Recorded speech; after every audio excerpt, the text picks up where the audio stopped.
Assalamualaikum warahmatullahi wabarakatuh. Kembali lagi bersama kami channel Obor Malam.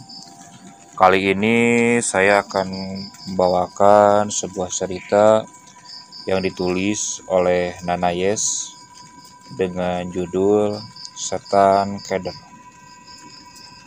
Untuk link penulis dan link cerita akan kami cantumkan di deskripsi. Silakan kalian follow dan support supaya penulis bertambah semangat untuk terus berkarya. Lanjut ke ceritanya. Cerita ini terjadi di tahun 2004 di sebuah daerah di pinggir kota Bogor. Sebut aja nama gua Ipan. Gua dan orang tua tinggal di kota Tasikmalaya. Waktu itu gua berstatus sebagai pelajar kelas 3 SMA. Nah, kebetulan saat itu gue lagi liburan panjang. Dan gue berencana buat liburan ke Bogor, yaitu ke rumah paman gue. Dan kebetulan gue udah lama gak mengunjungi paman gue itu. Terakhir kali kira-kira sekitar 4 tahun yang lalu. Gua pun nelpon paman dan dia bilang, "Iya Pan, main aja sini, liburan di sini aja. Kamu kan udah lama gak main sini. Apa udah lupa kamu sama Mamang dan Bibi?" Ujar paman. "Iya Mang, besok Ipan langsung berangkat," jawab gua di telepon. Singkat cerita, malam itu gue minta izin sama orang tua gue untuk besok berangkat sendirian ke Bogor. Orang tua gue pun mengizinkan. Secara gue udah SMA, udah sedikit dewasa lah. Kalau waktu itu sekitar 4 tahun yang lalu, gue masih SMP. Dan waktu itu gue main ke rumah paman gue ditemanin sama bapak. Besoknya ternyata gue bangun kesiangan. Gara-gara malamnya gue bergadang nonton pertandingan bola. Baru bisa tidur udah mendekati subuh. Gue bangun jam 12 siang. Buru-buru gue mandi, makan, dan packing baju ke dalam tas ransel gua. Setelah selesai, gua pamit ke orang tua dan naik angkot menuju terminal. Sampai di terminal sekitar jam 2 siang. Namun, bis yang menuju Bogor adanya nanti jam 4 sore. Akhirnya mau gak mau gua harus nunggu di terminal selama 2 jam. Pas jam 4, bus arah Bogor pun datang. Gua segera naik buat cari tempat duduk. Setelah setengah jam kemudian, tempat duduk sudah penuh. Lalu bis pun mulai berangkat. Bis yang gua naiki melewati rute Jalan Selatan. Estimasi sampai di Bogor jam 9 atau jam 10. Namun berhubung karena bertepatan dengan liburan panjang, jadi bis yang gua naiki beberapa kali terjebak di titik-titik yang macet, seperti Garut, Bandung Kota, Cianjur, dan pastinya Puncak. Waktu itu belum ada tol Cipularang. Alhasil estimasi gua meleset. Gua tiba di terminal Bogor hampir jam 12 malam. Setelah turun dari bis, gua langsung naik angkot yang menuju pinggiran kota Bogor. Turun dari angkot, gua berhenti di sebuah pasar tradisional. Lalu nyambung lagi naik ojek ke arah selatan sekitar 3 km. Gak lama gua pun turun dari ojek dan berhenti di pinggir jalan raya. Tepatnya di depan jalan masuk kampung ke arah rumah paman gua itu. Gua lihat kanan kiri. Di jalan masih lumayan banyak kendaraan yang lalu lalang. Dan sepanjang pinggir jalan raya ada beberapa warung rokok dan bengkel tambal ban yang masih buka.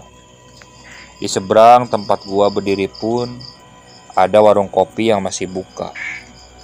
Gua lihat jam di HP menunjukkan jam 1 malam. Gak lama gua segera bergegas berjalan, memasuki jalan kampung tersebut. Dari jalan raya ke arah kampung, dalam radius 200 meter itu memang gak ada rumah. Kiri kanan cuma ada kebun sayur. Ada satu saung dari bambu yang atapnya dari asbes dan juga petak-petak kolam ikan milik warga. Jalannya juga masih tanah merah, belum diaspal. Suasana sangat sepi, gak ada tanda-tanda kehidupan ataupun orang lewat. Cuma ada suara gemercik air dari kolam ikan dan suara jangkrik yang menemani gua. Gua jalan cuma ditemani cahaya dari terangnya bulan dan senter dari HP gua. Sesekali gua nengok ke belakang, ke arah jalan raya. Gua lihat dari kejauhan warung kopi di seberang jalan sana sudah mulai tutup. Terlihat yang punya warung sedang sibuk beres-beres dan menutup warungnya. Tinggal lampu bohlam depan kiosnya aja yang kelihatan dari tempat gua berada sekarang. Gua lanjut berjalan, melewati jalan yang kiri kanannya kebun dan kolam itu. Gak berapa lama gua berjalan, gua mendengar seperti ada orang yang memanggil nama gua dari belakang. Pan, begitu suaranya. Tapi samar di kuping gua. Gua nengok dan gak ada siapa-siapa. Gua pun gak peduli dan tetap melanjutkan perjalanan. Mungkin halu atau mungkin perasaan gua aja, pikir gua. Maklum posisi sendirian di jalan tempat sepi. Mungkin karena perjalanan juga dari Tasik ke sini agak jauh. Mungkin kepalaku agak pusing. Jadi kayak halusinasi gitu, pikirku dalam hati. Sekitar 10 menit gua berjalan, sampailah gua di ujung jalan itu. Gua berdiri dan berhenti pas di jalan di bawah tiang listrik dari bambu. Yang di atasnya ada bohlam 5 watt yang menyala remang. Jadi di ujung jalan itu cuma ada 2 arah, yaitu ke kiri dan ke kanan. Gua masih ingat waktu dulu sama bapak gua lewat sini. Pas di ujung jalan ini ambil jalan belok yang ke kanan. Soalnya kata bapak gua kalau belok ke kiri itu jalan setapak, jalan pintas menuju pasar dan melewati area kuburan Tionghoa. Bedanya waktu itu gua sama bapak gua sampai ke sini kondisi masih sore, masih terang lah. Sedangkan sekarang gua lewat sini udah larut malam, tambah sendirian. Gua pun lalu belok ke kanan dan lanjut berjalan. Kiri kanan masih perkebunan warga dan tanah lapang yang penuh dengan ilalang liar yang cukup tinggi. Belum ada rumah warga. Memang posisi gua jalan ini lewat bagian belakang kampung. Gua ingat waktu itu dari belokan ini mulai ada rumah warga kira-kira sekitar 200-300 meter. Kira-kira 5 menit gua berjalan. Dari jauh gua ngeliat ada setitik cahaya lampu bohlam kuning dari atas tiang. Berarti tandanya udah deket sama pemukiman warga. Wah, akhirnya nyampe juga, kata gua di dalam hati. Gua percepat langkah gua dengan penuh semangat, karena pikirku sebentar lagi nyampe di rumah paman. Namun, disinilah keanehan mulai terjadi. Gua udah mempercepat langkah gua. Pandangan gua fokus ke arah cahaya lampu di atas tiang itu. Tapi kok seakan-akan jarak gua gak bertambah deket dengan cahaya lampu itu. Masih segitu-gitu aja. Gua coba sedikit berjalan cepat, tapi tetap aja tidak berubah. Jaraknya masih segitu-gitu aja, gak mendekat sama sekali. Gua penasaran. Akhirnya gua coba berlari. Namun hasilnya tetap sama aja. Wah, ada yang gak beres nih, seletuk gua. Akhirnya gua putuskan buat balik badan ke arah persimpangan ujung jalan tadi, lalu belok menuju arah ke jalan raya lagi. Sambil berjalan tergopoh-gopoh, di sebelah kiri gua seperti terdengar sesuatu yang bergerak di balik ilalang.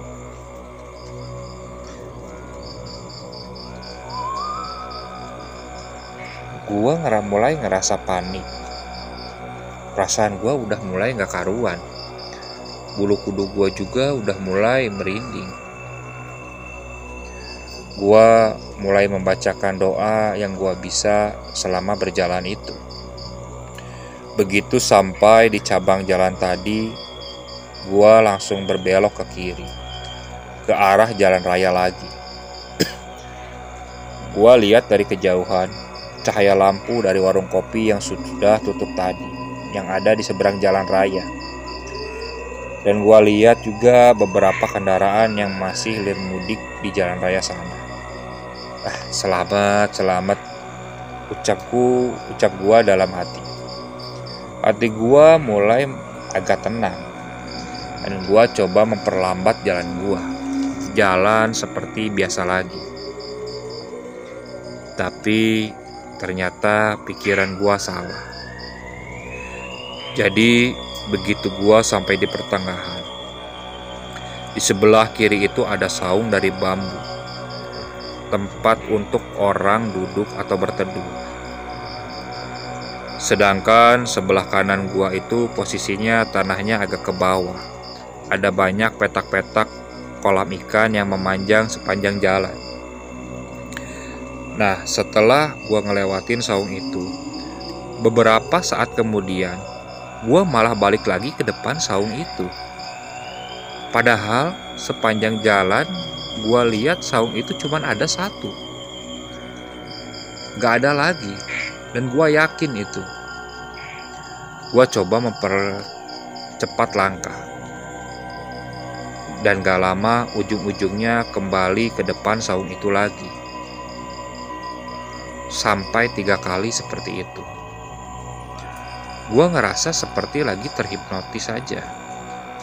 Pandangan mata sama pikiran gua kayak gak sinkron. Jadi gambarannya seperti ini. Gua tegesin, itu saung sambil jalan kaki melangkah pelan. Tapi tetap sambil gua nengok ke belakang, terus gua liatin tuh saung. Lama-lama itu saung kan menjauh dari pandangan gua seiring langkah gua berjalan. Nah, anehnya pas pandangan gua kembali ke depan, itu saung malah ada di samping gua lagi. Gua pun mulai panik. Belum lagi mulai tercium bau seperti bau bulu atau rambut yang terbakar. Cukup menyengat dan bikin pusing. Gua coba lihat HP, berencana mau menelepon paman gua biar minta dijemput aja. Tapi sialnya tiba-tiba di HP gua nggak ada sinyal. Dan anehnya waktu gua ngecek jam di HP, itu masih jam 1 malam. Sama seperti pas gua turun dari ojek. Padahal gua di sini berjalan aja udah setengah jam lebih. Wah, bener-bener nih. Ada yang gak beres nih. Kayaknya gua lagi dikerjain nih. Gerutu gua dalam hati. Saat gua diem di tengah kebimbangan memikirkan keanehan itu, tiba-tiba ada suara orang ketawa di belakang gua. Begitulah suaranya.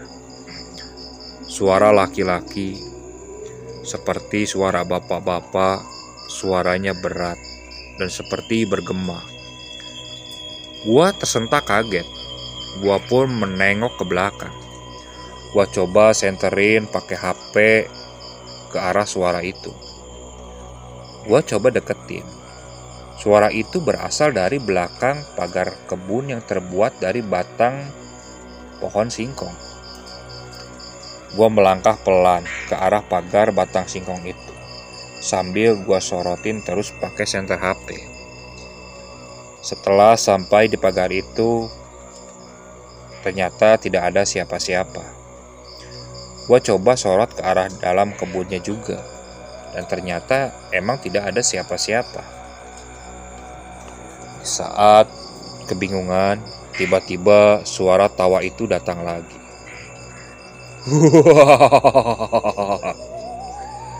Kali ini berasal dari belakang saung depan gua. Dan suaranya sekarang malah terbahak-bahak panjang, tidak seperti tadi. Gua sontak kaget lagi untuk kedua kalinya. Senter HP gua sorotin ke arah belakang saung. Dan benar saja, samar-samar dari tempat gua berdiri, terlihat seperti ada siluet hitam.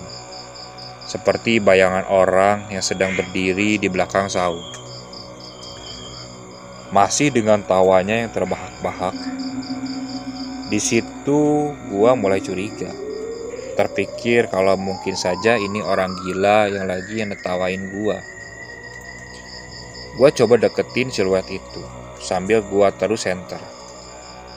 Gak lupa gua juga ngambil sebatang kayu patahan dari pohon singkong buat jaga-jaga. Gua deketin, makin deket, makin dekat. Dan ternyata pikiran gua salah. Sosok itu bukanlah orang gila, tapi sesosok hantu yang mengerikan.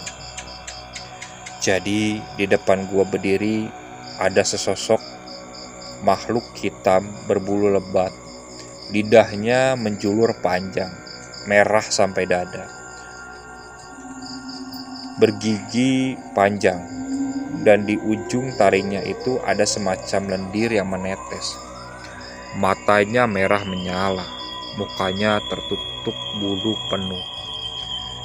Daun kupingnya pun lancip, tangannya panjang sampai ke lutut, dan jarinya pun panjang, beserta kukunya yang tajam. Sangat jelas sekali gua lihat, karena saat itu gua lihat sambil gua senterin, masih dengan ketawanya yang terbahak-bahak. Tapi sosok itu gak ngehadap ke gua waktu gua senterin. Posisinya dan pandangannya tetap lurus ke depan. Sontak gua langsung teriak, udah gak mikir apa-apa lagi. Gua langsung ambil langkah 1000. Lari sekencang-kencangnya yang gua bisa ke arah jalan raya. Dan sialnya, jarak gua sedikit pun tetap gak bisa mendekati jalan raya di depan sana. Masih dengan diiringi suara ketawa terbahak-bahak dari sosok itu. Gua masih dengan kecepatan tinggi terus berlari. Walaupun itu sia-sia aja, karena tetap gua gak bisa sampai ke jalan raya. Gak lama saat gua berlari, tiba-tiba gua merasa bahu kiri gua ada yang nepuk. Gua menoleh tapi gak ada siapa-siapa. Hingga akhirnya kaki gua tersandung sesuatu. Entah itu batu atau gumpalan tanah kering. Dan itu sakit sekali. Gua lalu terjerembab dan terperosok ke arah kolam ikan di bawah. Tapi gua gak sampai terjebur. Hanya tergeletak di pinggir kolamnya.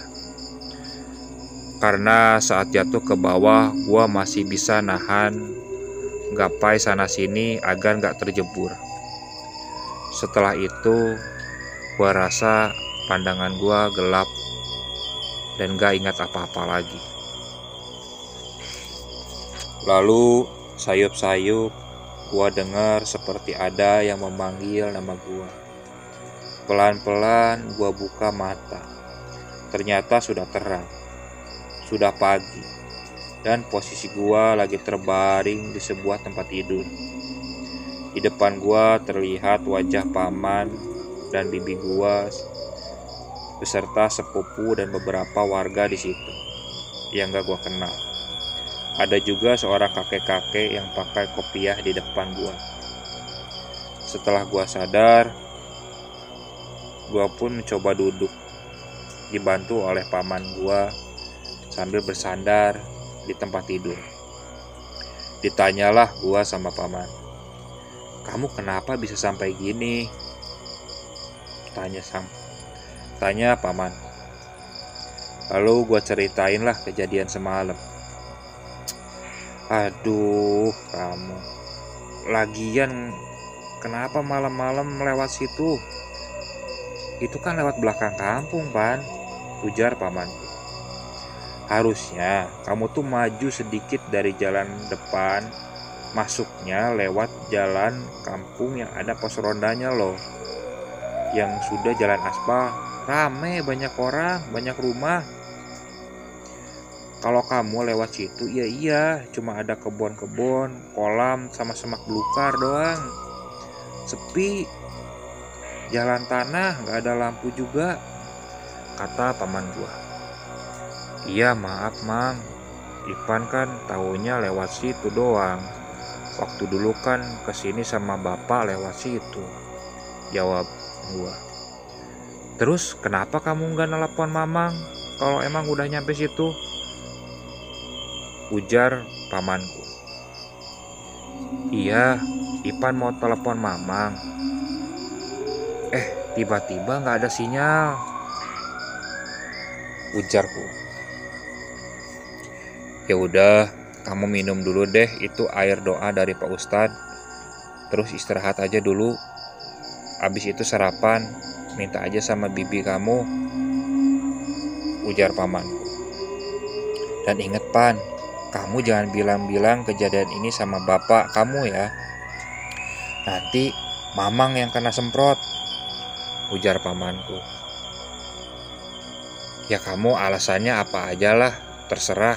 Pokoknya jangan ceritain yang aslinya," tambah pamanku. "Iya, Mang," jawabku singkat. Mamang gua dan beberapa warga pun keluar dari kamar dan pergi ke depan rumah untuk ngobrol-ngobrol. Tinggal gua, sepupu gua, dan bibi di kamar. Lalu bibi gua mulai cerita apa yang terjadi sampai akhirnya gua bisa di sini. Jadi tadi subuh kira-kira jam 5:15 ada ramai-ramai di luar. Lalu paman gua nanyain, "Ada apaan?" Terus ada yang bilang, ada anak remaja laki-laki yang pingsan jatuh di pinggir kolam belakang kampung. Yang nemuin pertama kali itu kebetulan tukang sayur yang mau belanja ke pasar bawa motor. Nah, gak sengaja gua yang lagi pingsan itu kesorot lampu motornya. Dari situ paman gua udah curiga kalau itu adalah gua. Karena kata bibi gua, paman gua tuh dari semalam gelisah karena dari mulai berangkat sampai Lewat tengah malam, gua belum nyampe-nyampe juga ke rumahnya. Dicoba ditelepon juga, HP gua nggak nyambung-nyambung katanya. Orang tua gua pun berkali-kali nelponin paman gua itu. Singkat cerita, bener aja. Waktu paman gua sampai ke TKP, ternyata itu gua yang lagi tergeletak pingsan. Dia bilang itu keponakannya. Lalu paman gua minta tolong warga untuk bantu angkat gotong ke rumahnya. Sambil bibi gua mijitin kaki gua yang bengkak keseleo karena jatuh. Dia pun lanjut bercerita kalau area belakang kampung itu memang angker. Kalau udah larut malam, makhluk-makhluk halusnya suka ganggu. Apalagi sama orang-orang yang baru lewat situ. Dan gua adalah orang yang kesekian kalinya yang dikerjain. Sebelumnya juga udah beberapa orang yang pernah dikerjain. Kebanyakan orang luar yang kebetulan larut malam sedang lewat situ. Persis dengan kasus yang sama. Katanya dibuat muter-muter di situ dan akhirnya ditemukan pingsan paginya oleh warga. Oke, sekian untuk cerita kali ini. Mohon maaf apabila masih banyak kekurangan dalam pembawaan cerita. Tetap support channel Obor Malam dan terus ikutin cerita-cerita yang dibawakan oleh channel Obor Malam. Oke, assalamualaikum warahmatullahi wabarakatuh.